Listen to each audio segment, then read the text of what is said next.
wavy shit. Wavy shit. She telling me to come forward, come for me. That's what she telling me to come for me. No hesitation when I come forward. I won't let you go. When she telling me to come forward, come for me. That's what she telling me to come forward. No hesitation when I come forward. I won't let her go. Yeah. Wavy shit. Wavy shit. She telling me to come forward, come for me.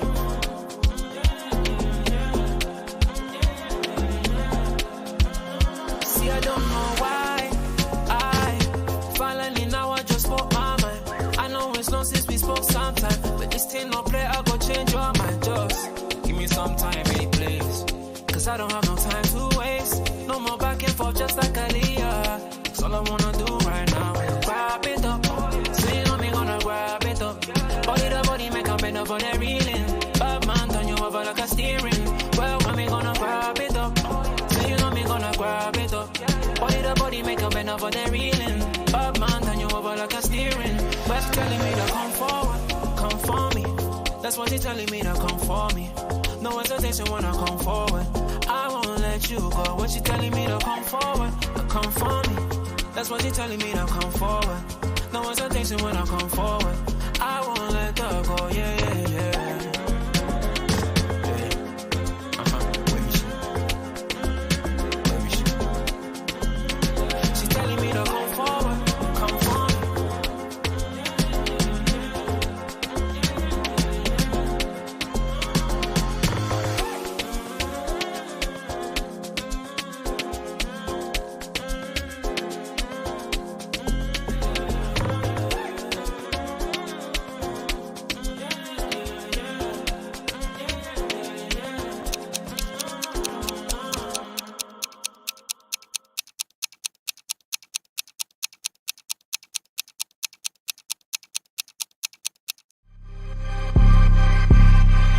It does kill it.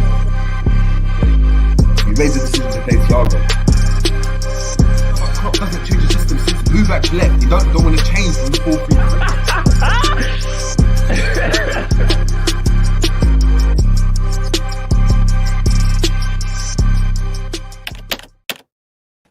4-3. Boom. What's going on, people? We're back again on the Jerry James Show, and we've got another preview, I don't know, man. Do we even want to do this? Do we even want to chat about this game? We've done it multiple times.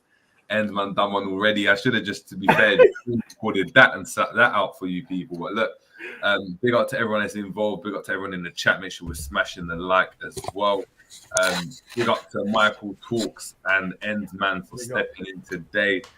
Before I get into the chat, as always, we'll give you guys an opportunity to smash the like as well and subscribe. Michael, how you guys feeling, man? I'll jump in first. Sorry, Michael. No, I'm feeling good, man. Listen, it's all vibes now until the end of the season. Look, it's been tough. We've been through every emotion. We've been up and down in the roller coaster. We've done the loop-de-loop now. Just relax now, man. Let's, it's the next game. Let's go into it. If we score some goals, it's a positive, right? Because we didn't score in the last game. And that's Klopp will spin it as he normally does. But I'm up for it, man. I'm looking forward to it, man. Michael. Oh, man, life's good. And then you watch Liverpool and then you think life ain't good. That's how I feel life like right now, man. But otherwise, I'm good, man. As always, Jerry, thanks for having me on. And Ends, big up to you, man. Big up, bro. Of course, man. Just going to get into the chat before we get into it. We've got Aman Singh in the building saying big up. So big up to yourself saying this is going to be a dead game. We got Boo Rider saying not up, Cherry and the panel. Good luck with the show. Yeah, he's saying they want to big up. You just not up. I hear you. Tafsir, big up to yourself saying big up everyone. Looking forward to a great show. Big up to yourself. We've got Jamie Phillips, football chats in the building as well, saying big up, guys. Hope you're good. Looking forward to the show. Big up to you. We've got Endman who's in the building now saying big up to Mandem as well. Bernard Sweeney saying, look, my brain is empty with Liverpool. Don't know what to say anymore. Listen, you're in the same boat as me, man. Exact same boat as me. We got K LFC as well saying big up the panel, big up to your damn self. And everyone else that's obviously tuning in as well. As I said, make sure we're smashing a like. But look, we've got a game at hand. We've got a game tomorrow, late kickoff. Wolves again, man. Before we get into the schematics of the game, man, how you know what, Ends? I'm gonna chuck this at you, man. How are you Go feeling on. about the game? Like, what's it? Just Listen, we've won one, we've drawn one, and we've lost one. Obviously, the last one, we lost 3-0. But look, those 3 goals we conceded, they look bad. I get it, but they're all from mistakes. If we can cut those out, probably we can get a result. If we turn it back to the 1-0, it was a mixed bag. We played a lot more of the youth players. That's probably the reason why they played most of their first team players that game. Um, and Harvey turned up, scored the goal, scored a screamer from outside the box. The young players look on it. I think Carvalho played, but he came off at halftime. Curtis came on. We looked good. Then we played the old guards, and then we got smoked 3-0. So maybe this time, Klopp, go and, put the youngsters out there, man. So look, I'm looking forward to the game, man. It is what it is. This is the 4th time we played them, so we gotta win this one. It's at Anfield. It's at night under the floodlights. If we're not up for this one, bro, we're not going to be up for any other game, man. Yeah, I hear you, man. Michael, I'm going to try to play devil's advocate, but look, man, it's not looking good for Liverpool at the moment. But you could argue that things are starting to turn around for Liverpool. Look, couple clean sheets. Obviously, goalless draw against Crystal Palace made it obviously 3 now, isn't it? 3 consecutive clean sheets. And it's the first time we've done this season. So, like, we've managed to stop the opposition scoring. We've only actually looking at the stats as well, according to Opta. We've actually only we've limited our opposition to only 5 shots on target in the last 3 games, and 4 of those came against Newcastle as well. So it does suggest we're being a bit more solid. Am I reaching here, or have I got a point? Like, things might be starting to turn around for Liverpool. See, stats are deceiving. Stats are very deceiving. If you watch the game, Mateta should have had at least 2 goals, I want to say. We could have easily conceded to Crystal Palace. Could have easily conceded to Newcastle. The Everton, they didn't have a shot because they're garbage. Everton, they're just simply garbage. Heading into this game, Wolves don't score. The only time they score is against Liverpool and then Southampton when they're managed by Nathan Jones. Otherwise, they cannot score more than 1 goal. So who are they going to rock up and play on Wednesday? Liverpool at Anfield. And when was the last time they played at Anfield? They should have won that game.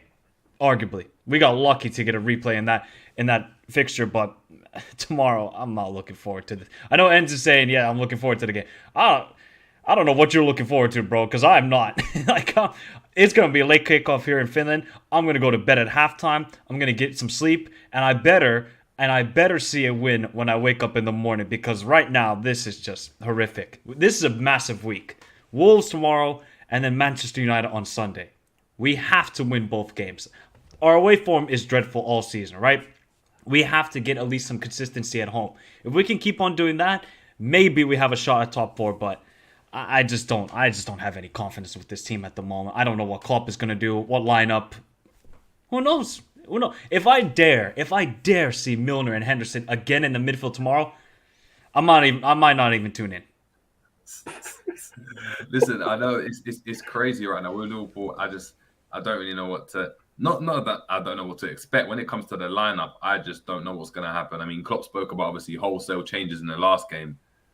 There weren't really wholesale changes. He just changed a couple of players. He just put in the players that we all knew would come in. He just went back to basics. He just came back and said, I'm going to reload it again. Let's go for the Brexit midfield. They haven't failed me yet. And they did. So it's a tricky one when you're looking at it, man. It's a tricky one. But look, as obviously Enza said, people, we're looking at obviously this. This team, and Wolves. We've done the whole loop as En said at the beginning. It's with Wolves as well. We've won 1, drawn 1, lost 1. We're facing them again. Our problem is right now is scoring goals, man. It's scoring goals. And I didn't say that at the beginning of the season. We were quite high up in the goal scoring charts. Just defensively, we were poor. It's like we have to do. We can only do one or the other. We can't be defensively solid but maintain our attacking prowess. We're looking at the likes of Salah, Gakpo, Nunes. Yes, some of them are threatening. A couple of those players are threatening, but there's no real end product with these players right now. And that's what's really scary, is that we're starting to become the Chelsea, isn't it? All substance, but no end product, and that's a scary proposition, man. That's a scary proposition. I would disagree somewhat, Jerry. The only one who has some end product right now is Nunes. He's been showing that lately. Yeah. And then you saw that when he didn't play over the weekend, we looked void of any ideas, because all we would do is play the ball over the top to him or get across into him in the back post, and he would get the goals. And he's actually, I'm not a big fan of Nunes, but I got to give it to him. He's stepping up his performances a lot lately. And when we didn't have him on Saturday against Crystal Palace, we looked so toothless. We looked so boring up top. There was just nothing. Like Jota, look, he's coming back from injury and he doesn't look fresh at all, but he looks shocking. He just wasn't good at all. So hopefully Nunes, I think Nunes was back in training yesterday, I believe. So hopefully he's healthy enough. I don't think he's going to start. If knowing Klopp, I know he's going to rush him back. I know it. He'll start him. He will start. And then if he gets an injury, you know who to blame. It's just that simple. We have to rush guys back because we don't have any forwards. We don't have any prowess. So we have to keep on rushing back. Watch him rush back Konate. It's just, it's a mess, bro. It's such a hot mess. This is like the 2008 economic crash. That's what Liverpool is right now, honestly.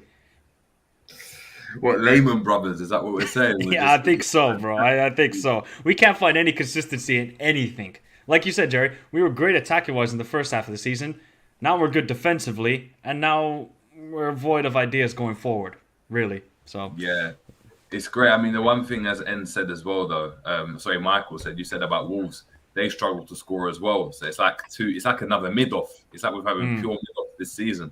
Obviously, Wolves, the benefit to us, and trying to play devil's advocate for this stream to make it a bit more entertaining. We've only lost once at Anfield against Wolves in 34 appearances, well, 34 games. So we're talking 25 wins, 8 losses as well. So 8 draws. Sorry. So we don't lose against Wolves. So that history does kind of pander to us, and that is in our favour somewhat. But yeah. No, I was just thinking because every time we mention these little stats, man, they end up breaking them. That's why I don't like hearing them. Now you said it, I'm like, oh, here we go. Now they're gonna definitely score first now. Then the Sky Sports gonna, or whoever is streaming it's gonna be like, oh yeah, Wolves ain't won here since 1970s. Like, I don't want to hear these stats, man. It's crazy, bro. But look, man, listen. Michael. I don't know if you're obviously still attached to what's going on this season. I've kind of detached myself. I'm trying to get away from it as much as possible. Let me just say that. Yeah, I think because we can't help it. Obviously, it's an emotional sport. There's a lot of emotions behind it. But sometimes you kind of have to detach it because you're going to rant and rave. We already know what's going to come. Klopp's going to pick the same team. He's going to run the same tactics, and we're going to probably get the same result. And then we're going to be like all ranting and raving like we didn't expect this to happen. So if you put yourself in a good mind frame at the start, then if it happens, you're like, okay, I expected this. But it's not good enough though, man. Like to go and just be like, yeah, I expected this. It's like, if I do that and I'm struggling right now, I'm actually questioning myself as a fan. Like I've been saying it, I'm looking around, I don't want to wear red anymore. I'm just wearing blue all the time. I'm not watching the games. I haven't celebrated a goal since October. I'm being serious. I haven't gone and once gone, yes, what a goal. Since it's scary. It's scary. I don't know what's happened, man, but the love's gone, man. It's crazy.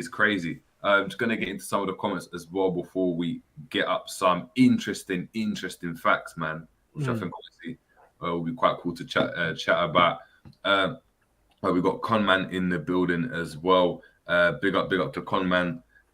We got K6 times saying big up the panel. We got Rayan as well in the building saying big up. He reckons we're doing 2-1. Don't worry, we're going to get to our score predictions at the end. Conman saying the fact is we are crap. Aaron Talvari saying opposition always create a lot of chances. They do. Everton yet still hit the post in that game as well. We got Jamie saying, look, Nunes is our best attacker right now. And that's a fact. Yeah. He's our most threatening attacker.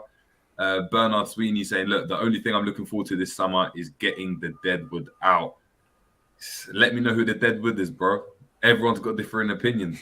You know what I mean? It's not even wood at this moment in time. You just got to get rid of the house. You just got to move out. He's got to move out, man. He's got to move out.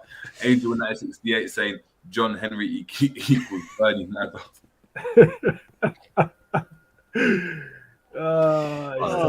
It's tough out here. Yeah, it's difficult, man. It's tough. Aaron Tavares saying, look, Klopp was so happy in the press conference. Yeah, man. I don't know, man. Have any of you guys listened to the press conference? Klopp's one. Yeah. I listened to some. Do you want to give us a rundown of that? Because I have not. Bro, it was just all it was just literally all nonsense, bro. It's just his same old self. He attacked one of the guys asking a question, made sure he didn't misquote. Yeah, because I think it was he was talking about Virgil's not being informed or something along those lines. Like, nah, I didn't say it like that. Basically, just said don't misquote me, and then he kind of went into the injuries and stuff like that. Other than that, man, he's just rabbiting on about the nonsense shit, bro. Like, there's nothing that I found interesting or. And I think the guys asking the questions now, they don't really ask him any more difficult questions. You know, before they used to be like, what do you think about the summer not spending, or what do you think of the owners not doing this, or what do you think about, you know, people blaming your coaching staff? I think they've stopped asking these silly questions now. He's just kind of I think they know if they ask something stupid, he's just gonna fire back rapidly. So they're like, nah, I don't want no smoke. So I think, nothing really. It's just nonsense, really, man. Yeah, this is what I'm saying. I don't know, man. We got Ryan yesterday was saying that. Do you know what I mean? He was proud of Klopp and proud of Salah. I don't know, man. That's why I needed to know what the press conference was saying. Maybe I was hearing something different. But look, speaking on obviously scoring first, and you were talking about obviously Wolves scoring first, and we might as well look at the stats. And these are the stats from obviously the game when we obviously faced Wolves in our last meeting where we lost in the Premier League. Yeah. As you guys can see, and some people won't see because the screen is small, I'm going to try to read it out. So obviously 3-0 to Wolves in this game. XG was very similar, so we both had 2 XG, and they had 2 XG out of 12 shots. We had 22 shots. They had 6 on target, with our shots being only being 4. So that's actually quite poor, man. 22 out of 4, shocking. 4 out of 22 is very shocking. And then the possession, they only had 42% possession, with us having 58%. And as you can see, people, hold on, I'm going to remove this so you guys can see. So the circles are shots. The two, the red dots that you're going to see are goals. And then the size of the circles, it shows obviously the XG value. So the bigger the circle means the bigger the XG, the expected goal of that chance. Yeah. Now, looking at that and speaking of this game, and probably bets will go out the window as well. They scored quite early in this game. I don't know if you guys recall. Now, it was 2-0 after 12 minutes, wasn't it? Exactly. Now, if Wolves score first again, I don't know about you guys. I'm not a betting man, but if I was a betting man and I had my bet on for Liverpool to win or to draw, I'm cashing out early. First goal, I'm cashing out early. Like whatever I can, trying to get my money back, because you know Liverpool aren't going to come back. You know Liverpool aren't going to come back. Do you know what that graph showed me? It showed me that we're wasteful, and a lot of the teams that we're playing against are very efficient. Yeah. It's showing me that they don't really create. Like, I don't think it might look like that in the game because obviously the fans shouting, the excitement, or maybe the cross or whatever. I don't think a lot of teams create a lot of chances. It's just that they're very efficient when they get the chance. It's like if they get a crossing, someone hits the target. So it's just like we get a crossing, guys headering it at the post or headering it wide or misheadering it or doing some dumb shit with it. So I think now, man, we just have to be efficient. And an efficient Liverpool probably scores 4 or 5 goals in this game. A non-efficient Liverpool will probably lose 3-0 like we did last time. Yeah, but the thing is, it's interesting because we were discussing this before. And when you're talking about chances, it's weird. What is a big chance?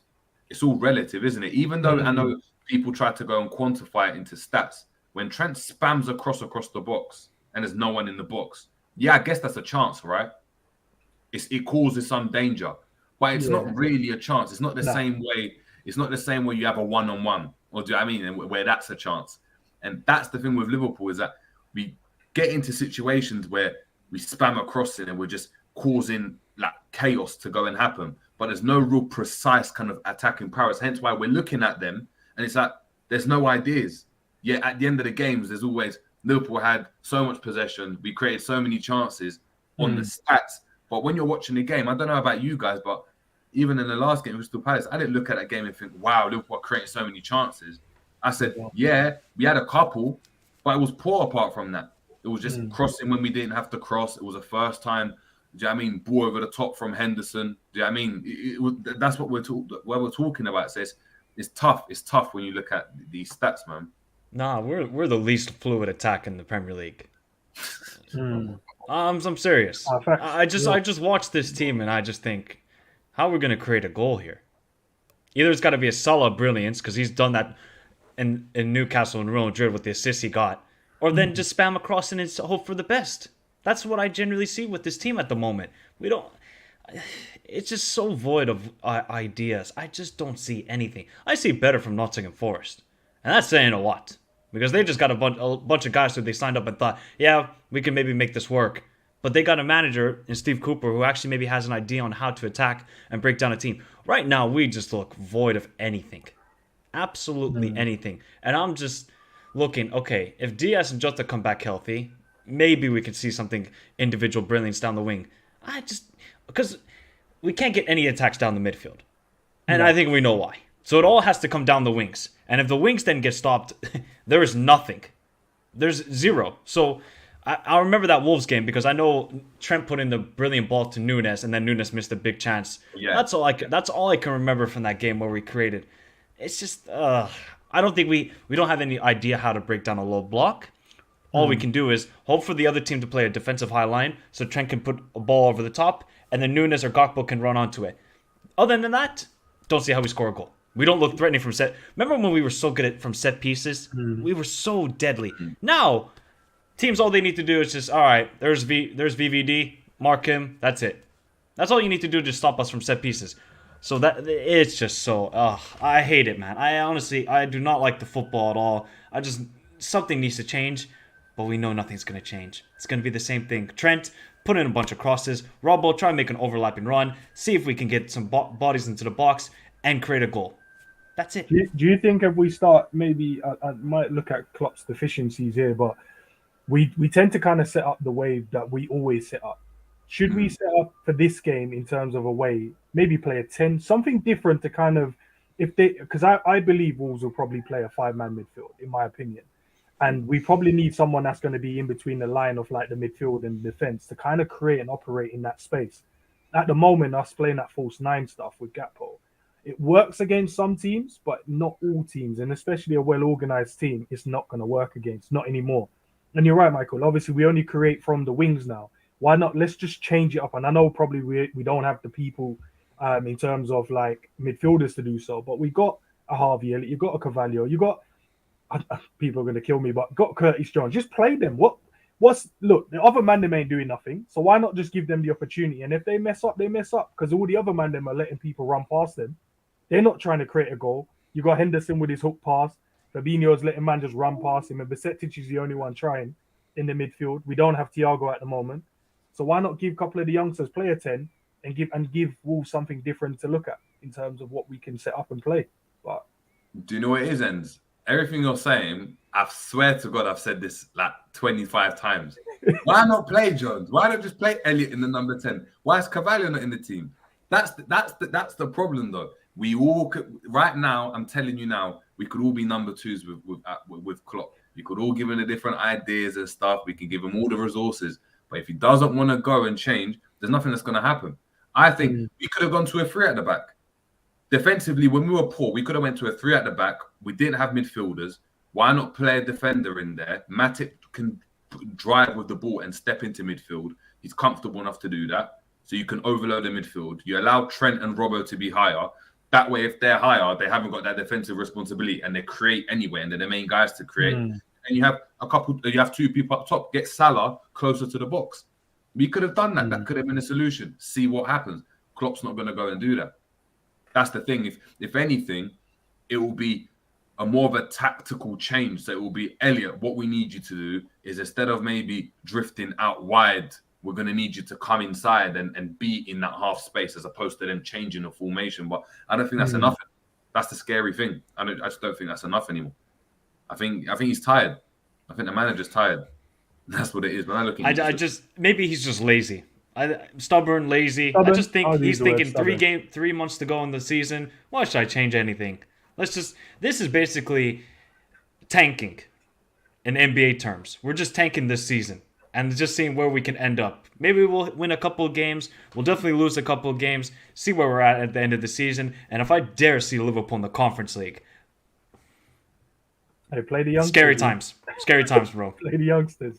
No, Just play the We're not- youngsters in that tournament. We're not playing any youngsters because Klopp's gonna, that spin merchant. You're gonna spin it again and be like, "Wow, we're in another European competition. We've never won this." Do you know what I mean? It's something to go and put another plaque to go and put. Do you know what I mean at the Axe or at Anfield or whatever? So yeah, it's tough, man. It's tough. Obviously, looking at form for Wolves though, Wolves obviously the last game lost was against us, and since then. They've won 2 and drawn 1, and they drew their last game against Fulham. So Lopetegui's obviously come in and he's made them a bit more solid. He's come in and kind of revitalized the team. They spent a lot of money in the summer with Bruno Lage, but it's like the players that have come in now, they've been good signings in January. And yeah, they still have that threat of relegation, but it's not as prevalent anymore. Like if they win, I think a couple more games, I think it's at maybe 11 points, I think they'll be clear of the relegation zone completely and they'll be completely safe. Liverpool, on the other hand, as we know, on the back of that 5-2, still shell-shocked from that Real Madrid game, obviously drew against Palace. We're quite vulnerable. They'll be quite confident. Speaking of obviously being confident as well, Pablo Sarabia, their new signing, got a goal in the last game. He's looking like a menace at the moment, and obviously these are his stats from Sporting. So this is in the 21-22 season when he was on loan from PSG, and as we're seeing, that had a good loan spell over there. A lot of his goals coming in and around the box. Obviously, one of his goals coming from outside the box, but a lot of his chances in and around the box. He did play out wide for Wolves. They played a 4-4-2, but he had the freedom to go and come inside and has scored again. I don't know if any of you guys know about Sarabia. Maybe Michael more so, maybe Ends as well. How big of a threat is he for Liverpool as well? Especially that he is the type of player that's going to come off the shoulder, going to come off the out wide, come inside, cause problems in and around the box. If they can get it in there, we've seen what's happened. Mateta had chances, and I think if Sarabia's in those chances, I think he finishes his dinner. Yeah, look, Sarabia is a decent player. Like, he made that move to PSG and it just didn't go well at all. And then he was on loan at Sporting last year and he was actually very good for them. But he's a very good technical player. He's actually never been known for goals. Like, that's why it was so surprising last season when he scored all those goals for Sporting. He's not a goal scorer. He's a very good technical player, wants to link up the play, very good in and around the box, but just doesn't really have that goal scoring announced to his game. But now that he got his first goal, I think it was his first goal for Wolves over the weekend against Fulham. Yeah. If he can just get that confidence, that brings trouble to us. But I'm just thinking Lopetegui, he's just going to see Adama Traore. He's going to see our defense, and he's going to say, pace. Because Sarabia doesn't really have a lot of pace. Adama Traore cost us a lot of trouble. Why does he not just run it up again? Do the same thing again. And I think he played Matheus Cunha and who was the other striker they played next to? Jimenez. Yeah, he played them both. He played them both in the last game against Fulham, and it worked out quite a lot better. But I don't rate Matheus Cunha. I think he's an absolute fraud of a player, to be honest. You don't think he's good? You don't think he's good? No, man. He was good at Hertha Berlin. Then he made the big money move to Atletico. Doesn't sort out there, and then he gets 50 million transfer fee to Wolves. Now that might be George Mendes tax, so that's the only thing here. But I don't really rate the player that highly. And the only goal scoring threat, because Raúl Jiménez is not the same player anymore as he used to be. So it could be Sarabia, it could be Matheus Nunes, possibly a future Liverpool player. Those are the sort of threats that we're probably going to face tomorrow. And look, I'm scared. I'm not gonna lie. What they did to us 3-0 at Molineux was it was diabolical. It really was. And I think they understand, all right, if we just get that quick goal, Liverpool are done. And you just see, once this team mentally, they go down badly. 2-2 with Real Madrid, they get that quick goal in the second half, they're done. Wolves get those 2 goals quickly in the first half against us, they're done. This is how you break down this Liverpool team at the moment. Quick goals, mentally they're shot. So, look, Wolves have a lot of threats. I'm more worried about the midfield they got because our midfield. Jerry, I said this. Liverpool's midfield could not even compete in the Estonian league. And bro, I've seen the Estonian league. There's better ballers than what we got at the moment. Especially when I saw the lineup and I saw Milner and Henderson, I just laughed. I laughed out loud. Then when I saw Naby Keita's performance, that was a testimonial for Naby Keita. That was, you know what, last hurrah. You go out there for 45 minutes, try and get a red card. That was it. He was tragic. What kind of testimonial was that? He was trying to get himself sent off, which was crazy to me, bro. He actually was trying to get sent off. Yeah. Gave away the foul. The referee was like, look, calm down. Don't do any more. He then went and clipped someone after. I'm like, bro, the ref just told you to chill out. What are you doing? But in terms of Sarabia, man, he reminds me of Diogo Jota as well, man. Maybe they look alike. But in terms of their technical abilities there, I think Jota, obviously, when he came to Liverpool, he then turned into a proper goal scorer. And now Sarabia might do the same thing for them. When I did my preview, I was going to put him in the team, but then I looked and I thought, okay, same thing what Michael's saying. They're going to look at the pace. They're going to look at Podence down one side if he's fit, and then Adama down the other side, and just hit us on the counter attack over and over again because they know we're at home, so we're gonna push up higher up in the pitch, probably play that halfway line settings again, and then they're just gonna keep hitting us on the counter attack. But in terms of the midfield, you're right. Their midfield is way better than ours. I looked at Mateus Nunes. He's the ball carrier, technical ability, he can shoot from distance, passing is very good. Then I look at, say, Neves. He's like their quarterback. He'll just pick passes all day from the 6. Then you've got Moutinho. He's just going to be sitting there and just making moves, just be an option all the time, linking the play well, the attack. I think it'll be Lemina who starts. Yeah, but he didn't have a great game in the last game, from what I saw. But I didn't watch the whole game, so from what I watched, but he'll be there.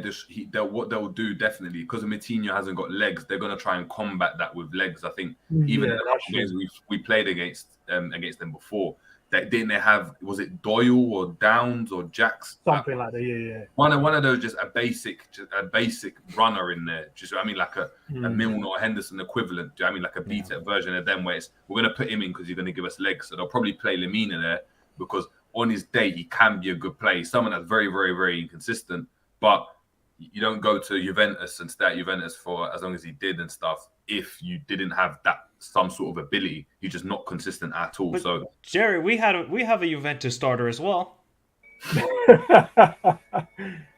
Look, is it time for him to get a start now or play? Because he played for the under-21s over the weekend, right? I think he played 90 minutes. It's time for him to play now, man. The guy's been training well, man. Why not put him in? Training well? How do you know he's been training well? Listen, bro, throw him in, man. I've been watching inside training. I've been watching the under-21s games, under-23 games, man. He's doing well, man. Just put him in. Throw him in. Bro, he's better than everyone else. What are we going to stick with, Milner, Henderson, and Flacco? But is he, though? I don't even know. We won't know unless you throw him in. That's the only way you're going to know. I think he's a very good player, but that's just my opinion. But look, he's at Liverpool now. Things ain't going right. Throw him in, man. Might as well. Yeah, maybe so, man. Like, I don't know. I don't know, man. Arthur, really? Listen, you got Naby that wants to get sent off, right? You got Flacco, we're saying don't have legs no more. You got Henderson with hoofball. You got to be fair to Milner, he does. Look, he might not offer us a lot, but when he's on the pitch, there's that he does what he needs to do kind of thing. Then who else we got in there? That's it. Harvey Elliott. Percentage, Thiago. Thiago's injured, so I can't put him in there. But listen, just throw him in there, bro. Like I said, that midfield cannot compete in the Estonian league. I'll say it again. We need some more technically gifted ballers, man. We don't have enough in there. No, but ends. This is what I'm saying. I would agree. So I prefer that. We've never won anything with technical ballers. We've never done anything like that. Klopp's never done anything type of coach, man. Need a different. Yeah, that's my point. What are you, Klopp out? Is that what you're saying? Then? Nah, bro. I ain't saying nothing like that, bro. I told you. I'll give you to the end of the season. I ain't answering nothing. Cool. Well, if you're not, then listen. I don't want no players like that. Just get me runners, man. Because I just know what you can do with it. Like, Jerry, I'm not going to I'm not going to a boss man that makes my Morley's chicken and chips asking him to make me some pasta, bro. I'm giving him those wings, and I'm like, yeah, season that up, because I know what you can do with that. I don't know what you're gonna do with the bolognese, bro. I don't know what you're gonna do with the minced meat. So, yeah, I mean, you're not gonna sauce it like that. But so, it's funny, Jerry, because at Dortmund he had technical ballers like Gundogan, Marco Reus, and these sort of guys. It's crazy. He did. But do you know what's crazy about these players though? That even when they were at Dortmund, they weren't renowned for being that technical. They were runners. That's true. Gundogan, you look at Gundogan now, and you're like, oh, look how good you are on the ball. At Dortmund, he didn't look like that. He looked like how Naby Keita did. He was running around, it was all action. He didn't look like that, in my opinion.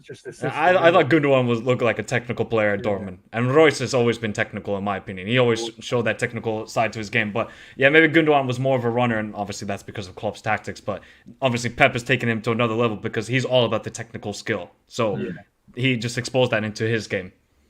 Yeah, but you're right. That's what I'm saying. But who was there? Who was there, Michael? Who was in the background? Who was part of the signing of players? Who was there? Who was the number 2? Are you calling for Buvac again? Is that what you're calling? I'm not calling for him. I'm just saying. I'm asking a question, bro. Don't shoot the messenger. Do you know what? Do you know what? When he left, I was vexed, And same. And it was crazy because I tried to explain this to like other Liverpool fans, and I was like, "You guys understand? He's the guy that actually does a lot of the tactics for our team. He's the one that makes us look so fluent when we come to attacking, and the reason why we scored so many goals and teams couldn't live with us because of the movement off the front three, and even the midfield at times, you would say, and the fullbacks moving forward. As soon as we lost him, you could see that it went backwards. We became a lot more solid defensively in terms of like the way we set up for games, but you could see that the attacking thing weren't there, but we were efficient. That was the only difference. And what it was as well is that it just became a rinse and repeat. So it would just do the same thing. Like, whereas with Buvac, I remember, and yes, we had different players and there was injuries and stuff, but we saw changes. So sometimes you go to a 4-2-3-1, sometimes it was a 4-5-1, sometimes it was 4-3-3. And if your manager, if the man's coming out saying, look, this guy's my brains, right? He's saying he's the brains of the operation, then you've got rid of the brains. That's mad. I don't know what he did, bro. On paper. It's just on paper. Can you guys tell me what actually happened? Because I heard so many different stories. I need to know, because unless he slapped your missus or slapped your mum, bro, I can't see why you're going to let your brethren go. Rumors are apparently he got with Ula, innit?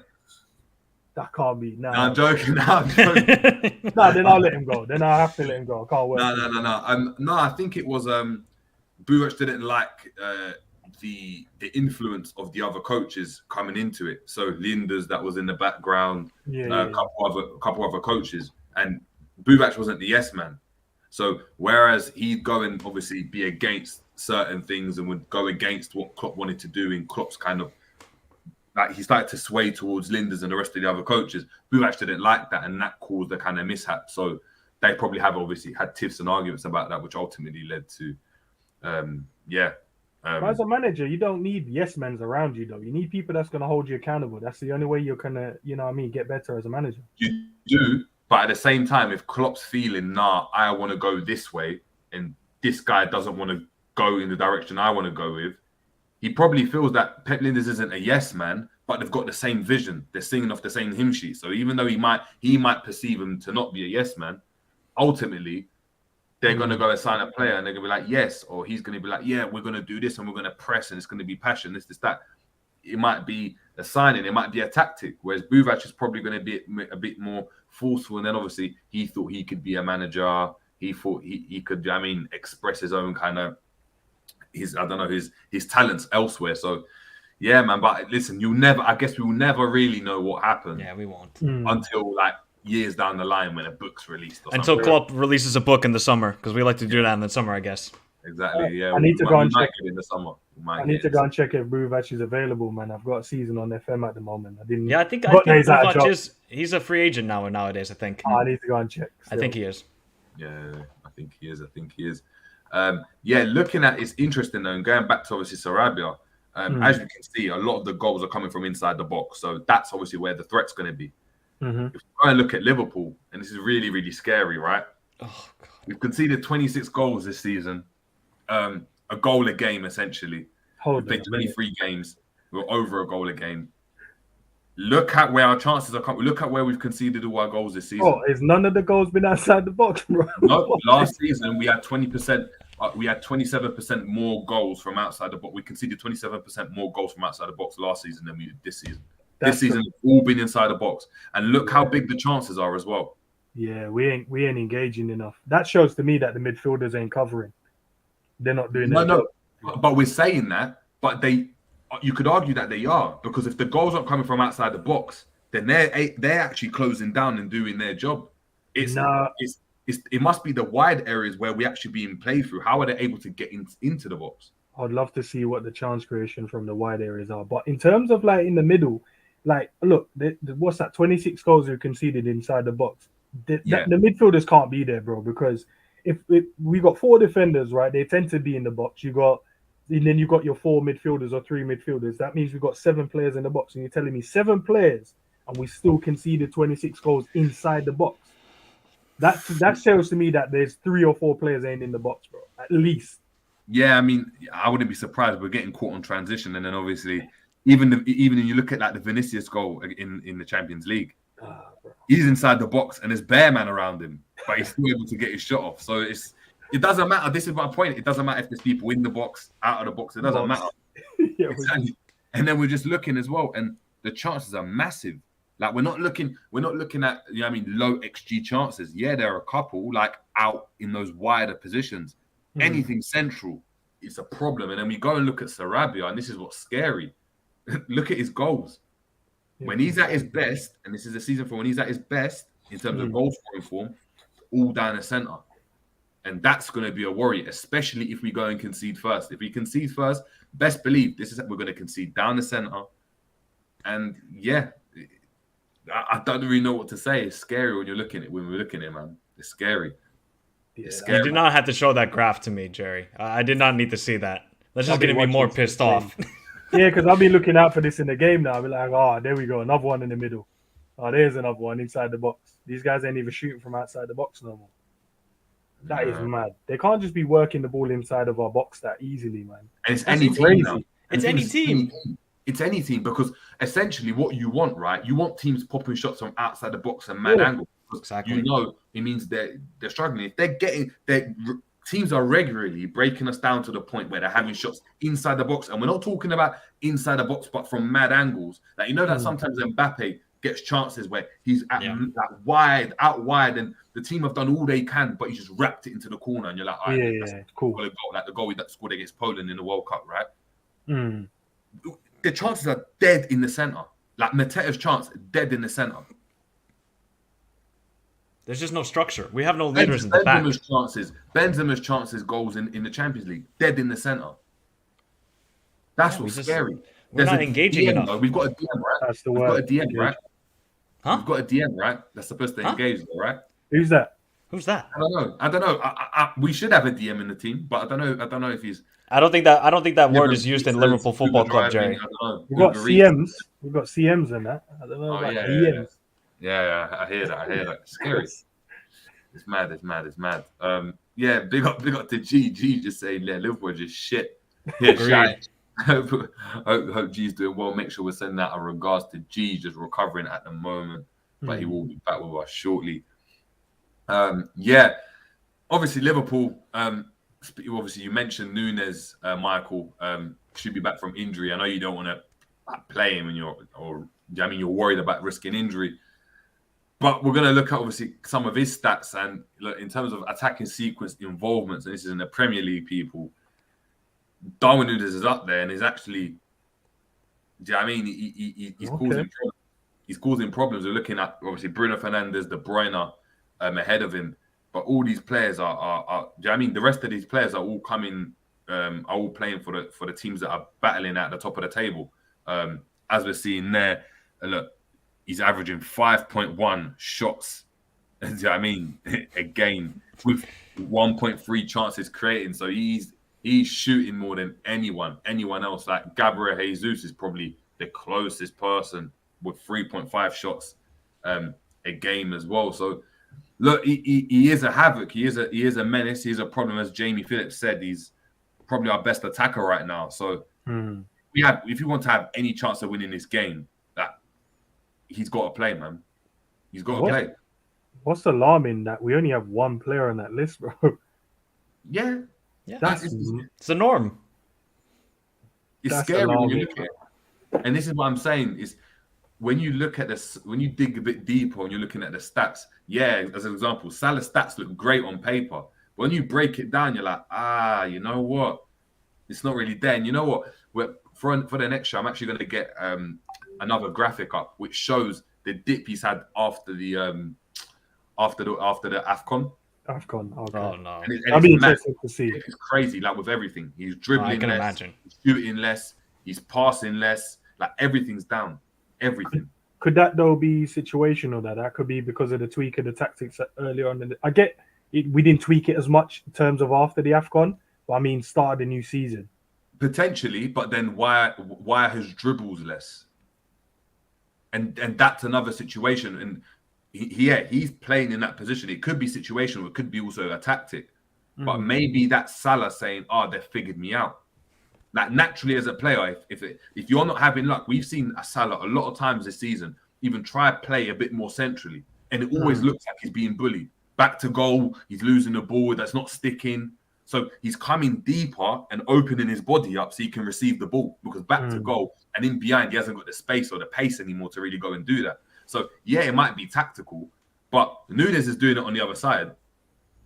Núñez is still able to go and just get the ball and run and tap it the way Salah used to. But Salah's not doing that right now. And I do agree part of it is tactical, but I think it's also a case of Salah's actually been figured out in terms of you know what he's going to do. You know he's going to try and make the run from out to in. You block that off. You keep him out there. He's going to be less dangerous. So you're seeing it. Salah gets a lot of the ball. Like in terms of how much he gets the ball, I'll actually get the stats up because I haven't got them on today. They're on my phone. But it's crazy. When you look at it, it's like he's getting the ball more than he ever has. But he's dribbling less. He's shooting less. He's passing less. Everything's down. So yeah, the team's doing rubbish and that contributes to it as well. But individually, it's not great. And when you look at these stats from Núñez again, you're seeing it. Like in terms of, shots, shot involvements, or shots per night is crazy.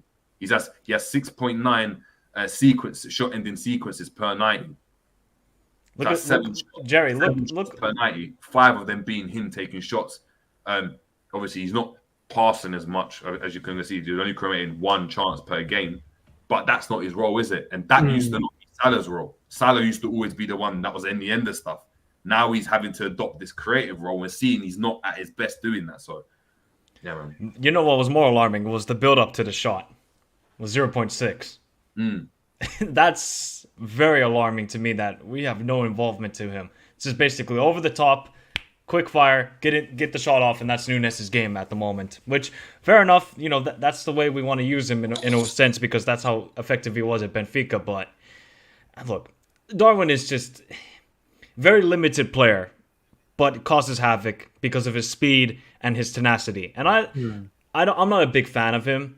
But I think he's slowly improving his game. And, he's had a lot of scrutiny. He reads the media. He reads social media. Even though he doesn't speak English, he probably puts the translator on and reads them. And maybe that got to his head. And now I think he's slowly building confidence. But he's not a left winger. This is the problem. Why are we going to play him left wing?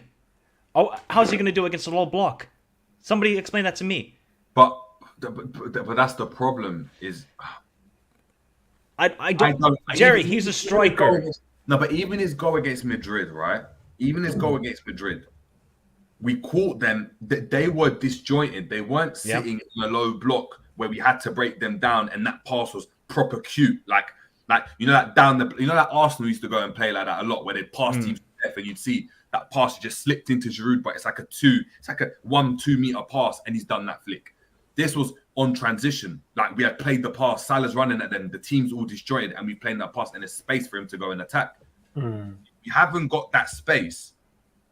Núñez, even as a striker, is going to be even more limited because now he's just going to be relying on creativity that's not there because it's not coming from the central areas, which means he's just spamming crosses into the box. And we've seen it when we've done that. We've done this earlier in the season when we drew against Fulham, against Nottingham Forest, against Leeds. When they sat back and all compact and he's playing in the centre, it doesn't work. Yeah, he's just not effective enough. So No, I but don't think this is going to work. is it more that we don't have a creative midfielder, or because I think Harvey could do that role, or Carvalho can play off of him as a second striker, and then that will create room because these guys are technically gifted enough. I would say probably not, maybe not get you the goals as much as you'd want, but at the same time they'll create situations that would allow maybe a free kick, maybe allow someone to get a book in, and then that kind of frees up a bit of space because Darwin's movement, he's got great movement. It's just that we don't have players to find it. And I get you. You're saying you got a great point in terms of obviously the low block doesn't work with him there.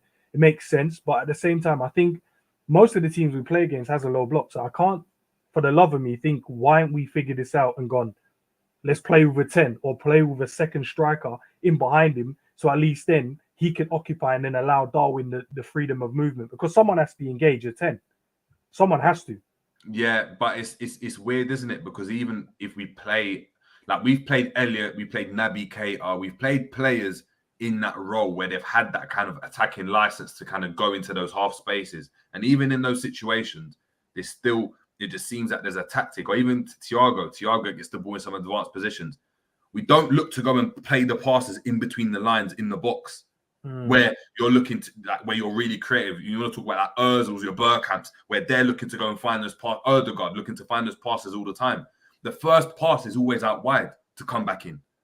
So even if you're playing with a 10 there, you can do that, but you know what's going to happen. Javier's going to get the ball. He's going to pretend he's going to play a couple passes. It's not going to work. Klopp's going to get annoyed. It's going to go to half time. You're going to come back in, and the pass is going to go wide all the time for Trent to spam the ball into the box. But when there's no space to go and do that, you're relying on like the perfect ball every single time. Single time. This is why, look, I'm not going to say I played at a mad level, but this is sometimes when you're on the pitch and you realize the tactics the manager is giving you isn't working. As players, as professionals, you've got to go, boys, let's just change it up. We've got to do something different. I get, look, no one wants to get the manager shouting at them and whatever, but you're grown men as well, man. We're not winning the game doing what we're doing. So we got 20 minutes left, boys. Let's try something different. We're already losing the game. So let's just try something different. Yeah. Now, Nunes, you go up front, and if the manager has anything to say, I'm the captain of the team. Look, I'll take responsibility, and this was my idea. Yeah, I'm sure in any other sport in the world, bro, they don't always listen to the manager's tactics. But they don't. But it's the personality that Liverpool sign though ends.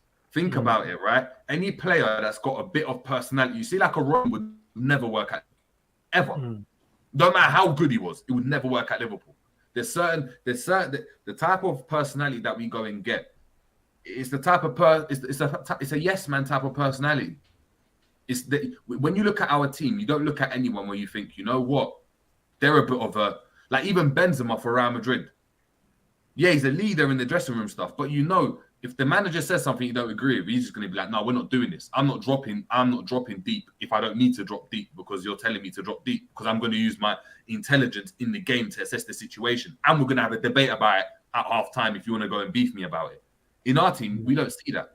It's, we get the ball, Henderson's going to do what Klopp told him to do. He's up on the pitch. All the players go and listen to that. The one person that showed any kind of, I don't know, balls or cojones was Wijnaldum in the Champions League, where Klopp told him to do a certain role. He said, I'm not going to go and do that. And he broke lines, he broke rank and got the goals, and we ultimately went and done that. But that's a known fact now. Klopp and Linders have come out and said, we told Gini to do this. He didn't listen to what we had to go and say. But I don't know any other player in the team. Like Elliot and Carvalho, the young players aren't going to do that. Nunes isn't going to go and do that. You know, I'm starting to see like Trent now, Virgil, they're starting to like break rank. They're like, nah, bun this. We're doing what we want to do. But I think obviously you still got Milner, Henderson in there. You still got, say, Robbo to an extent. These guys kind of just still listen to the manager. So most of these players, that's why I think probably Trent looks like how he does, and a lot of people I think he's reading in too much into it. He's like, nah, bun these, man. I need to be playing further forward because none of these guys are doing what they're meant to be doing. So I need to be the one that goes and do it. And then all he's hearing at the sideline is Klopp in his ear, like, nah, stay where you're meant to be. Don't do this. And he's like, bro, none of these men are creating any chances for the striker, bro. Darwin is vexed. Gakpo looks like he's not in the game. Salah is there screaming at everyone because they're not passing the ball properly. And you got me sitting here when I'm the one that's going to create. So now I get it. I just think we got too much over professional players or overly professional players in the team. Sometimes you have to break rank, man. Now, bond this, man. We're doing this. Last 20 minutes of the game, the fans, we want to win the game for the fans and for ourselves. What you're telling me to do is go out wide and crossing it. There's about 15 men in the box.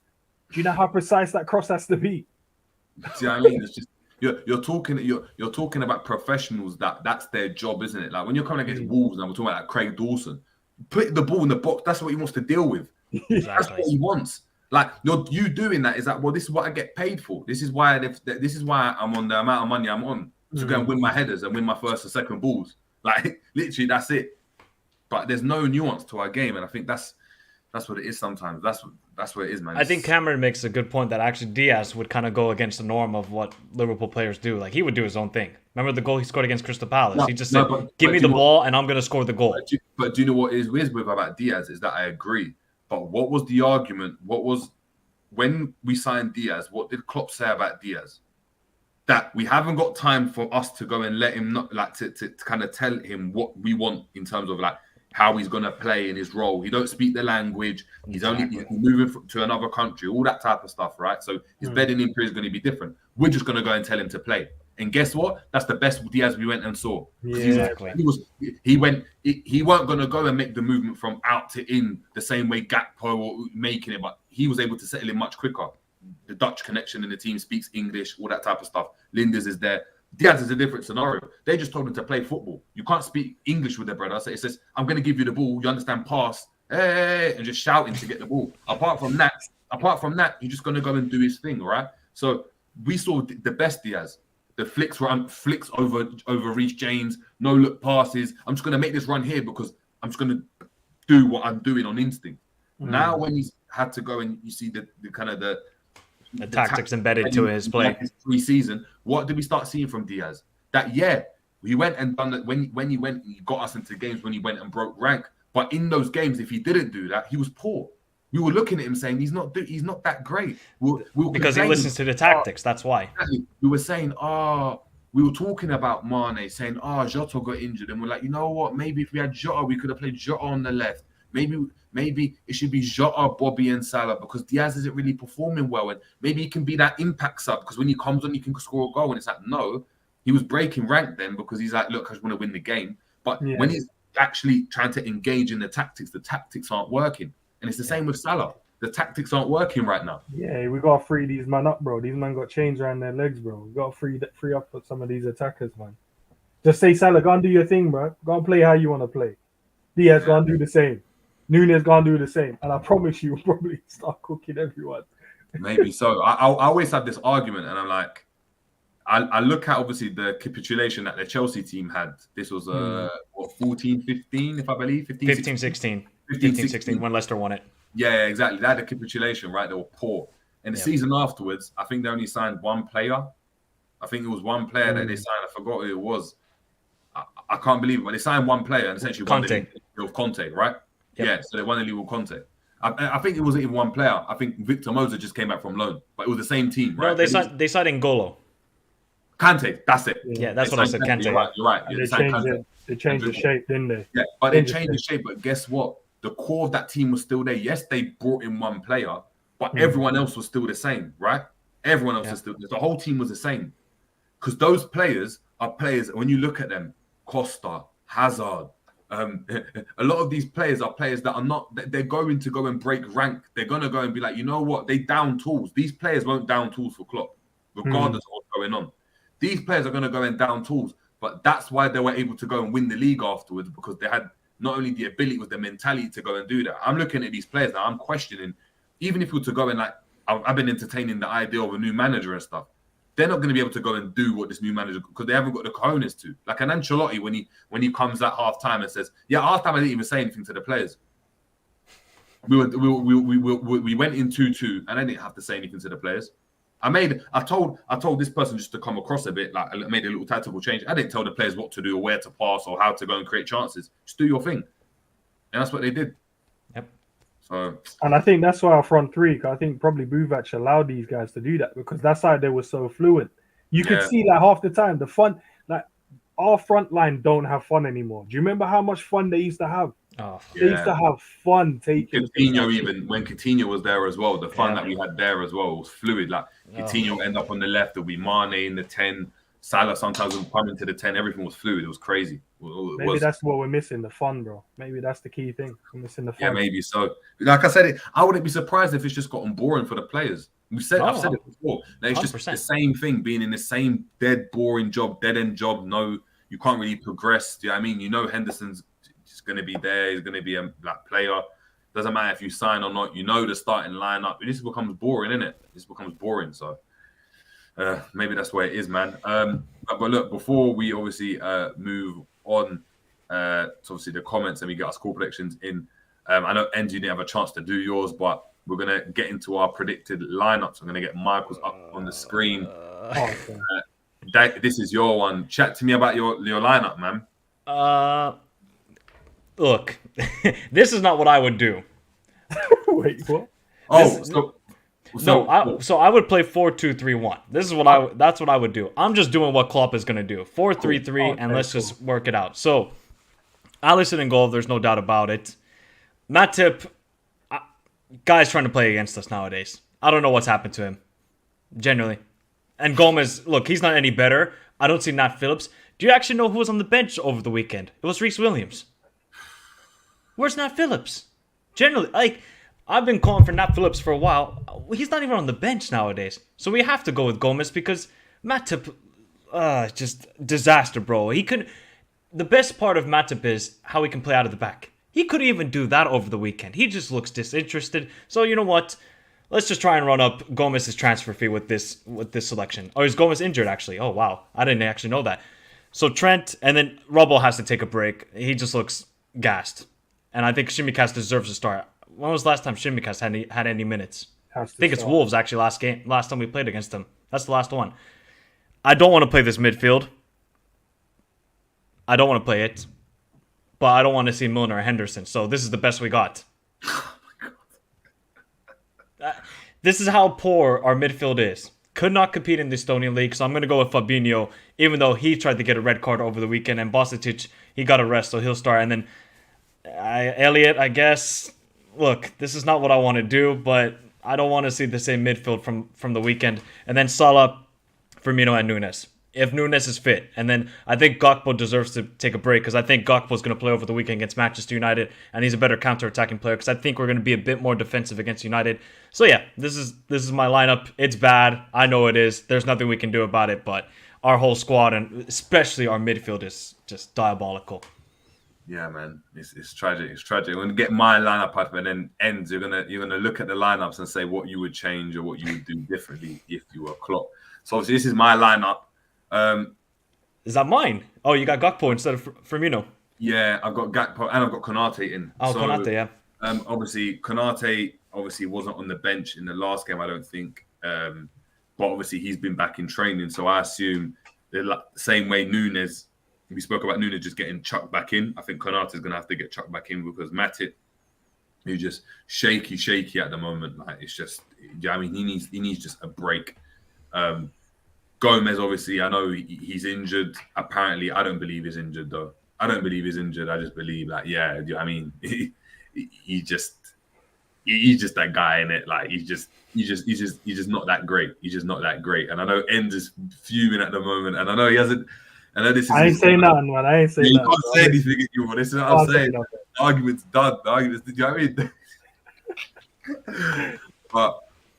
Yeah, in the midfield, similar thing, man. Naby Keita, that testimonial is done, isn't it? Like we're not going to see him again. I don't think so. Henderson, poor performance. Jones, Ox, I don't know. Maybe we see one of them in midfield. I just don't see it. I think Elliott gets the nod. Maybe it might be Milner. Maybe it's Milner instead of Elliott in midfield. But I just think obviously you might as well give him a chance and play the youngsters and see what they do. And obviously Bajcetic for me comes back in. I know he didn't start the game, but it was an error not playing him in the first place. He's been our best player this back in the season. Nunes comes in again. I think he just comes in. I think Gakpo's been better than Jota. I think Jota needs to just come off the bench a couple of times just to get his rhythm back. I know he came out saying He forgot how to play in the Premier League, which I just thought was just embarrassing, man. You're getting paid what 90 grand a week to be talking about you forgot how to play in the Premier League. I think that's poor. So yeah, Gakpo plays for me, even though I don't know Gakpo. I'm not a fan of him at all, but it is what it is. I just don't like his style of play. And then Salah, I guess we got no one else to go and play. I think he needs to be dropped as well. But we've got no replacement. So right now, and he's been our most, like in terms of stats, he's been our best forward. So you just got to play as well. And that was the quickest kind of formation and lineup you set up. But I'm going to bring. I told you, I'm on it, bro. I'm on it. So this is what I think we should do going into the game. Obviously, I know Klopp will do something completely different. But my thought process is, look, you're going to need Virgil, Konate. They're going to have that pace, the strength. They're going to have that engaging. They're going to cover basically Trent and Tsimikas in terms of if Podence plays on one side and Adama plays on the other one. Then you got Joel Matip, as you said. He'll just do this job. He'll just step into the midfield area, probably create a little triangle here, depending on what we do. And then in terms of the midfield, you got Bisetic. You already know he's got legs for days. Milner does to an extent. As long as we play the way we need to play, he's a leader on the pitch. He tends to give us a 7 out of 10, every game he plays. I'm not going to say he's going to get goals or assist or whatever, but you can see he's more one of those players that he knows when to do the right thing. He doesn't hold on to the ball for too long. Then that allows your Trents and your Tsimikas. I love Tsimikas, man. I think, look, Robbo's one-footed. Tsimikas can use both, and he's technically better than Robbo. So he will allow those link-up plays, and he can travel into these areas, or he can travel on the overlaps. Then you got Gakpo playing in his natural damn position, man. He's a left forward. Put him in here, allow him to cut in, get shots away, allow him to get crosses in. And we're talking about someone we're saying we need to drop Salah for. Look, Harvey Elliott can do that job, man. He's the one that scored the winner against the team Wolves that we're playing now. He can do that whole drifting in and out of these areas. He can drop in as a 10 if you want him to, and then he can play out on this wing. When he does this, Trent can then do that, and then we can play from there. And then Núñez, bro. Allow this guy to create havoc in these areas, because any top striker will tell you, as long as I'm in between the sticks, that's where the best strikers get their goals. Núñez ain't getting goals from out here. He ain't getting goals from out here. He needs to be here causing havoc and then allow space for these men to operate in. And then look, speed-wise, defensively, if all of these guys go, for instance, let's say we do this, we still defend as a 5.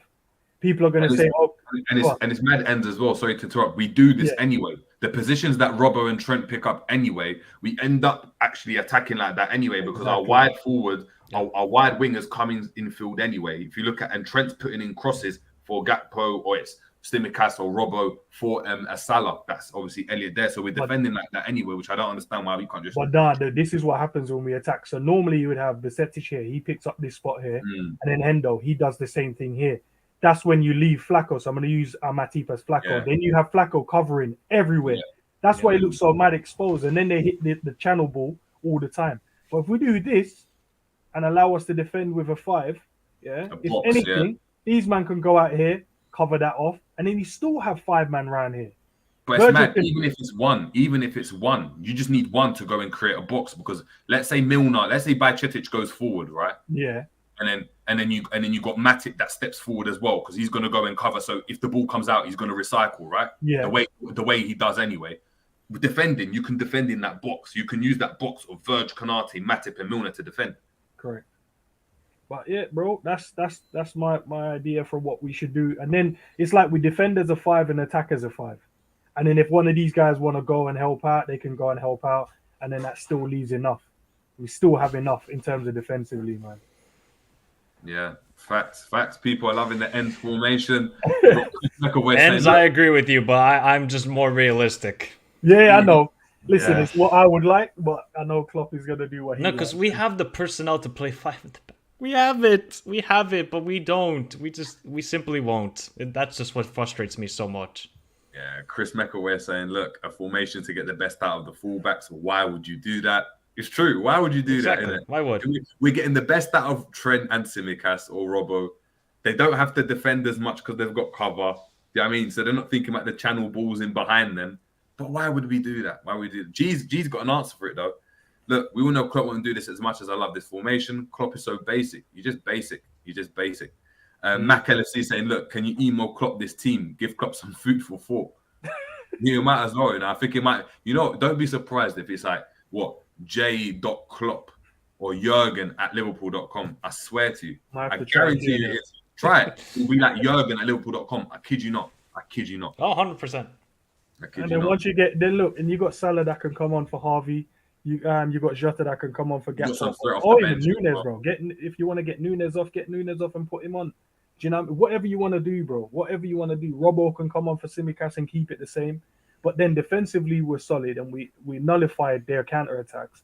And then in the attacking sense, we can catch them all the time because we're going to overload them in different areas. And then the guys that's crossing the ball can hit open targets, not like 100 man in the box. Facts. Honestly, if we play 3 in the back formation, I will donate €50 to this channel. Because I'm so confident we're not doing it. Yeah, you know what? We'll have to wait. Yeah, I'm confident we're not. But if we do, I think you know what? Put it this way. If I see in the predicted lineup that Liverpool are going with a 3 at the back, so this is an hour before the game, I'm doing a watch along. And I don't do watch alongs. I'll do a watch along. I swear to you, if there's a 3 at the back, people, like click me up, it's a watch along straight away. Just know, once kickoff's 8 o'clock, right? 7 p.m. Once the team drops, if I see 3 at the back, if I see 3 centre backs on the pitch, right? These like this, yeah, it's over. It's over. Look, even if it's like Phillips or someone, it's over. Even and the other way that I like to look at it as well, yeah, Jerry and Michael, yeah. In terms of set pieces, right? Not only that, we're gonna have Gakpo, Nunes, Virgil, Matip, Konate in the box. Exactly. That's 5 guys instead of just Virgil on his own that can win a header. And do you know what I mean? They're gonna take so many players out of position because someone's gonna be like, "Oh, I've got to go and pick up Konate. I've got to go and pick up Joel. I've got to go and pick up Virgil." That leaves space for Gakpo and Nunes. Do you see what I'm trying to say? And even Trent, he's if he's not taking one of them, like he's in there as well with his 6 foot self. So that's Where's Trent 6 foot? He's at least 6 foot, at least. Nah, no way. Check it. No way. Ends Trent 6 foot. I reckon he is. No way. There's no way. He's 5'9". He's 5'9". No way he's 5'9". No way he's 6 foot. There's no way. But maybe it's the limbs, bro. He looks lanky, bro. No, it is. It's the limbs and the short socks. The short socks make you think. If he pulls them socks up, man, he looks short, man. He looks short. The short socks make you look taller. But that's 5 man in there, bro. 5 man in there that can cause havoc in terms of set piece and then defensively as well. Yeah. Listen. I love the formation. I love it. And then even if you take out, say, Milner, you got. I know people are going to kill me, but put Henderson or Flacco in, they've got height themselves as well. So that's another body in the box. Yeah, you know what I mean. If you want to do it that way. Yeah, I like this format. To be fair, this team, I like it, man. I like it a lot.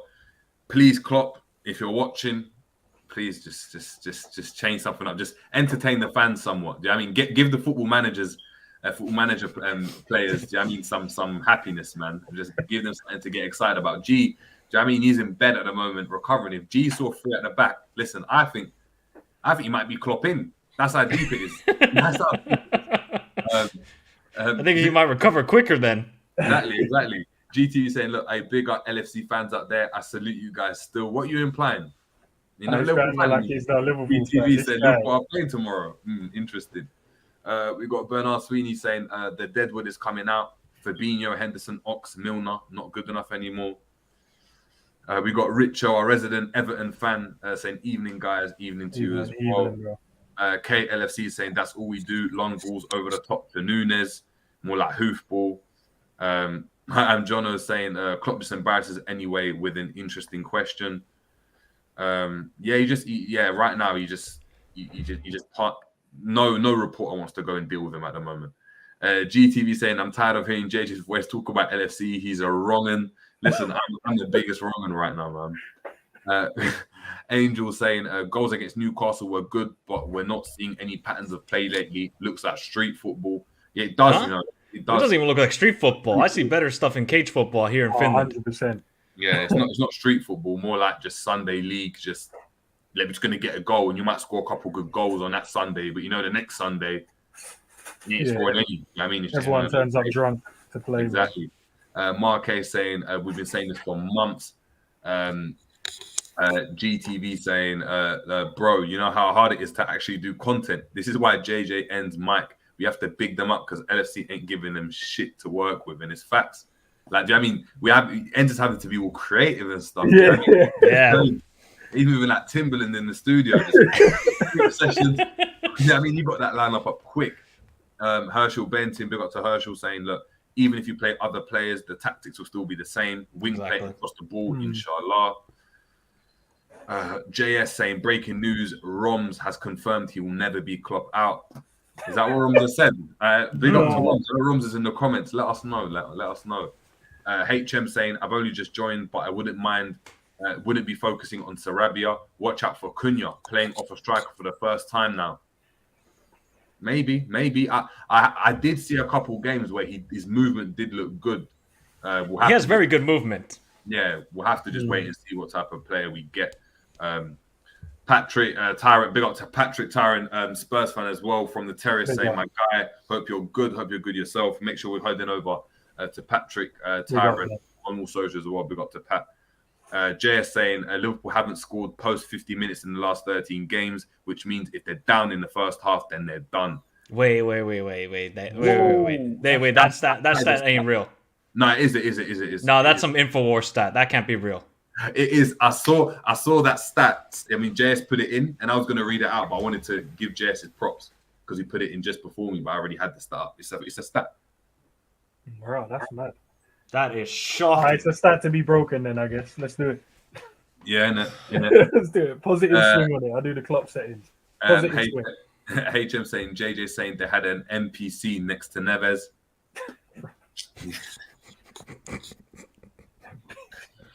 Oh, man. 60 LFC saying Gundogan said it himself.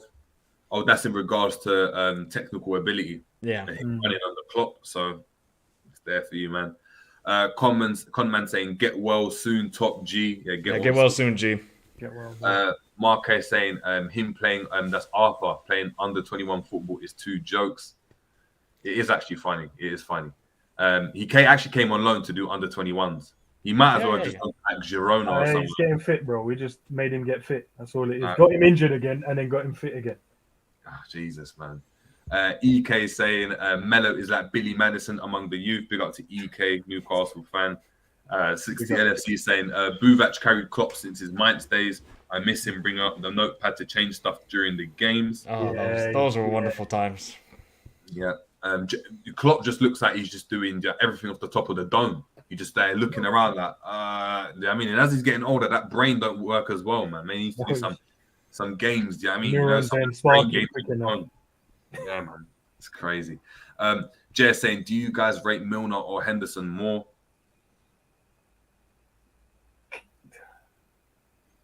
Yeah, that's crazy, bro. I don't know if I can answer that question. You know what it is? I rate Milner more. I think Milner gives you a higher performance level consistently than what Henderson does. Yeah. I mean, his longevity speaks for itself. So Milner gets higher on the beep test, so that's for me. Now, hold on. Hendo's 32 or 33? Yeah. 32, right? 33 32, Milner was still a starter in our midfield. Like, no, we weren't talking about replacing him. Wasn't he breaking the assist record in the Champions League? Yep. At 32. Yeah, it's over.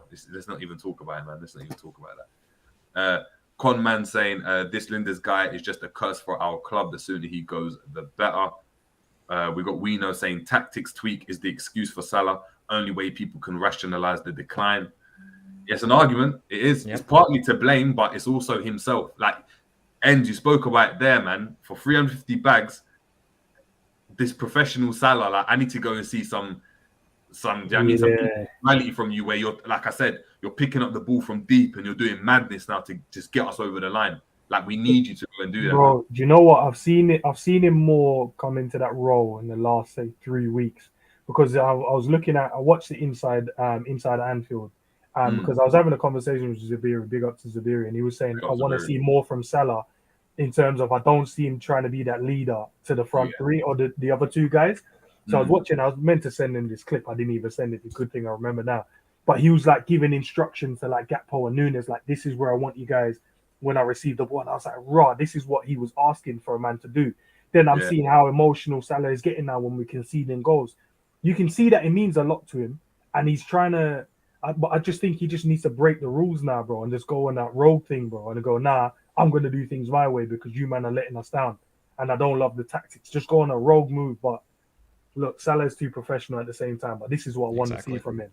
I want to see him go rogue, bro, just go rogue. Bro, I saw him on the left wing the other day. I've never seen Salah over on the left wing. It's true. But this is what I'm saying. Like, I need to go and see him even just do something like that, where it's like, you know what, I'm just going to be whipping in balls now, or I'm going to go and give you something different to think about, or even if it means like we've seen with, and I know they're different players, but this is why we have to compare him because Messi is the GOAT, right? And this is what we need from him. I need to go and see him come proper deep, like next to Busquets, next to Bajcetic, where players are like, oh, what's going on here? Why is he coming so deep? And doing 1-2s and him driving from deep with the ball. Neymar does it. He needs to do it. Hazard done it at his pomp. We need to see that from him right now because otherwise he's really putting himself in a box where if everything's not clicking around him, then he's not looking as effective. And he can't be that for the amount of money and the kind of position we put him on and the pedestal we put him on. Would you put him as a second striker then, as a 10? Not as a 10, but as an actual second. I would to get him central. But I just don't know. When I look at him, I just don't know whether because he hasn't done it, and the worse it's getting, I'm still not seeing him do anything.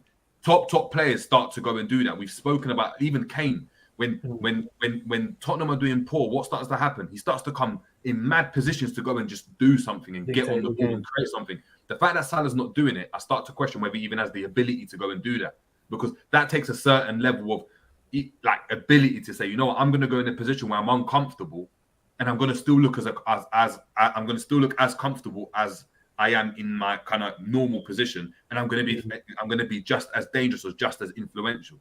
I don't see Salah doing that at the moment. There's always just the argument of, oh, he needs to be central for him to be as effective, which I hear it's an argument, but right now we haven't got the pieces for him to do that. So he still needs to go and give us something different. If we get, obviously, if I go with the notion of playing Harvey in his position and then play him as a second striker, that means he wouldn't have to play with his back to goal. Would we then see the best of him? Because I think a lot of people are like looking at when he has played as the main guy through the middle and he's played his back to goal, he's looked null and void. He's just looked non-effective at all. So playing him as a second striker where he operates in that space, that Messi-esque space. I'm not calling him Messi, by the way, guys, before someone tries to say I did.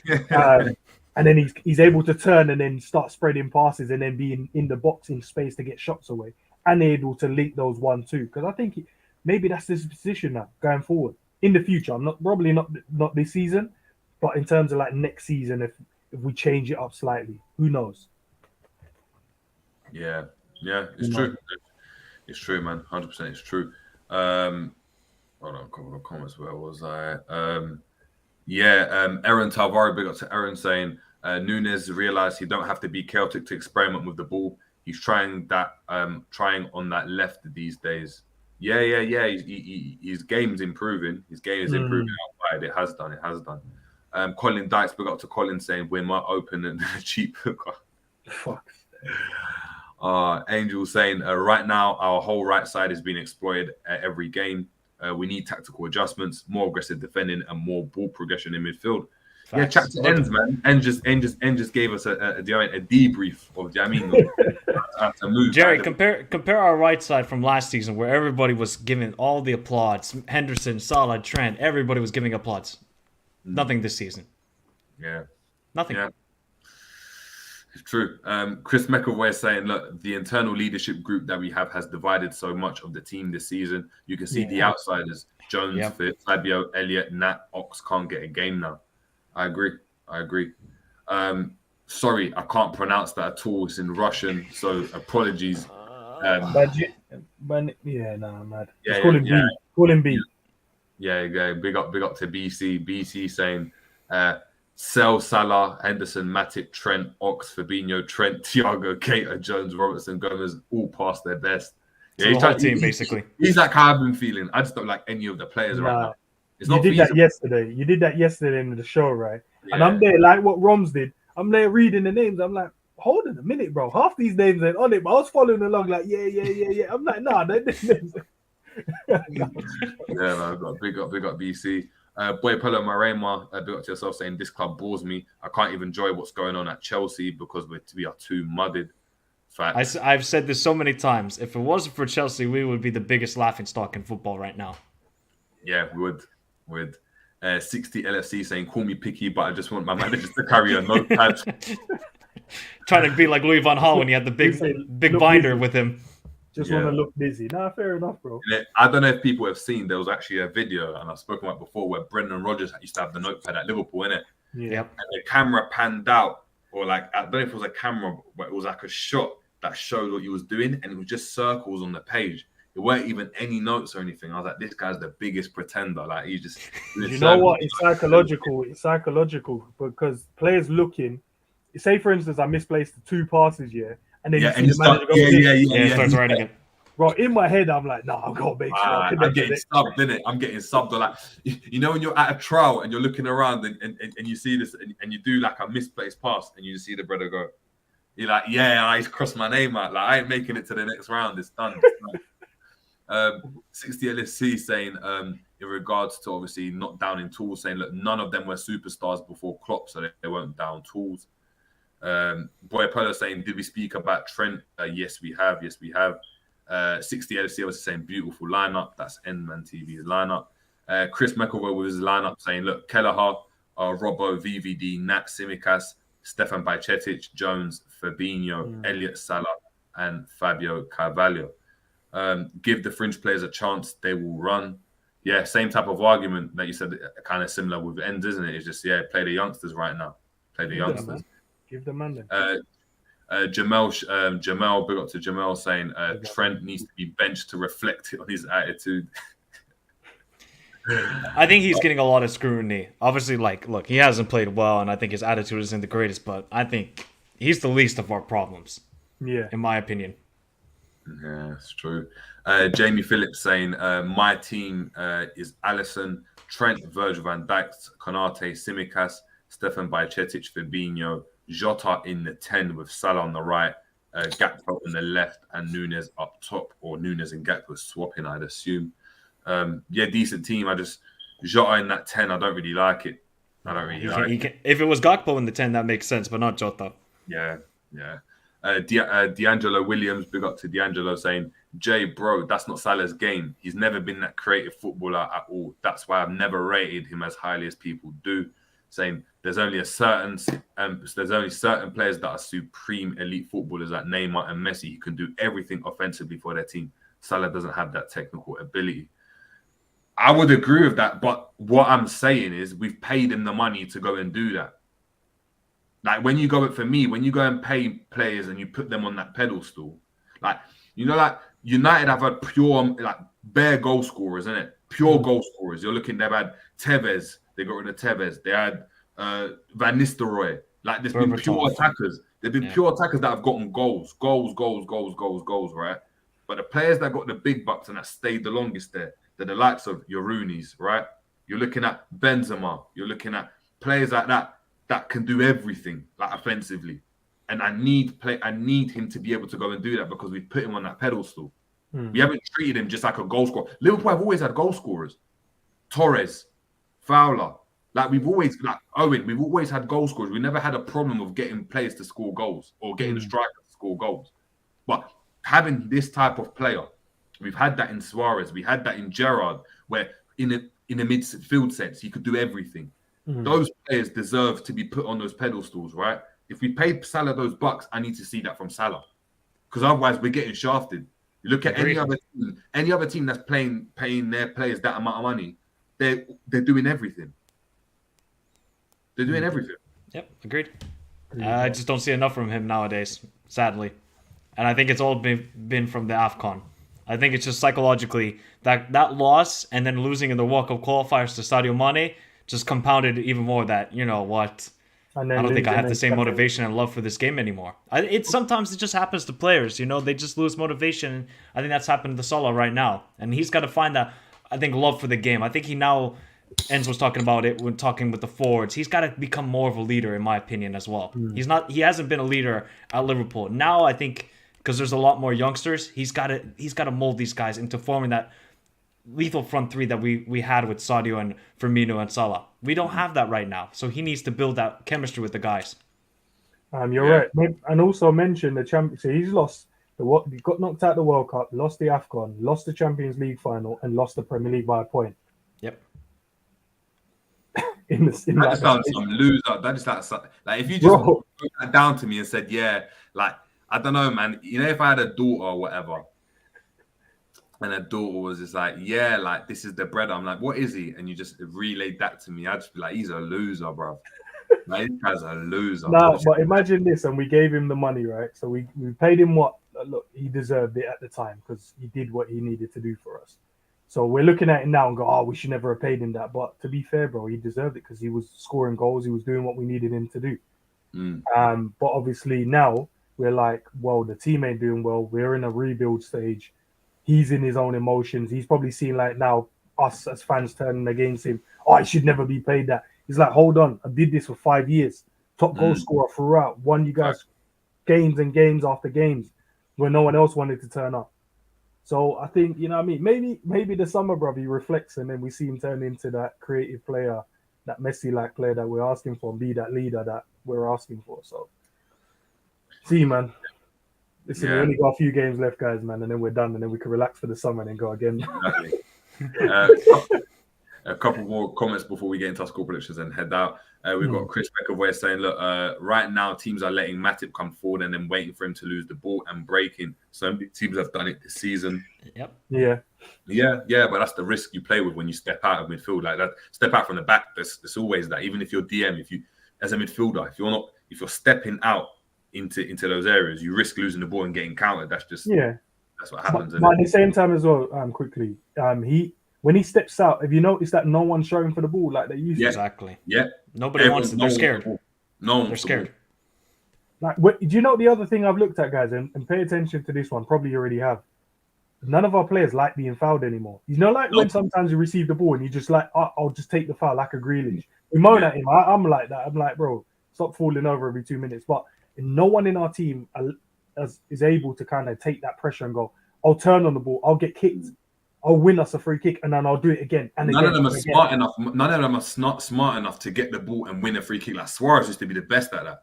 Suarez would win us so many free kicks in and around the box in dangerous areas. Do you know what I mean? Like he'd look like the ball would be running down the channel. He'd look around and be like, I know I can beat him, but is there anyone in the box for me to go and play him? Because I probably won't be able to score from this position. Cool. I'm going to check back, leave my foot in there. Do you know what I mean? Get fouled. Grealish does the same thing. Sadio did that a lot. Sadio Mane did that a lot. Mane won a lot of free kicks for us. But also ends. I think it's the case that look at the amount of injuries we got this season. I think they're scared not to get injured anymore. But I don't know. In the game, I doubt when you're trying. But if certain players like let's think of Jota, like Jota got a bad injury. Literally the last kick of the game against Man City. Do you not think that's playing in the back of his head? Like, oh, I don't really want to go into that sort of challenge. I know it's in the moment of the game, and I've had that experience as well. But sometimes, like for me, I had a long-term injury with the knee. I don't want to go into a challenge. I don't want to be kicked around. And maybe some of these players feel like that. And look, I don't think they're ruthless enough. We have no aggression in this team. They don't want to be conniving and getting a cheap foul. They want to play the basic way. We need guys to be a bit more. Just conniving. We need somebody to be getting a cheap foul in a dangerous position and slowing the game down sometimes because we need to do that on the odd occasion. Yeah. We got Chris again saying you need to be educated. Salah is a massive creator. Yes, he creates chances, but he's not a creator. He's not a creator in the same way De Bruyne or Kane creates. Like you can't look at them and say, yeah, they're creating the same type of chances or they're creative in the same way. Yes, he's created chances, and I'll give him props. For example, the chance he created for Gakpo in the Newcastle game. I was like, yeah, that's the one game. As I said, I ain't celebrated a goal since October. One game I was like, what a ball. Like that's what I want to go and see. But it doesn't do that more like enough. A lot of the times it's just kind of passes, isn't it? It's just passes. There's no creativity to his play, in my opinion, anyway. Cool dude saying, I don't mind giving Jota a shot at taking on his former team in a creative attacking role. Fairs. Gould, big up to Gould, saying, guys, how many points maximum for these 2 games versus Wolves and United? 6. Maximum 4. 6, bro. And all that. 4.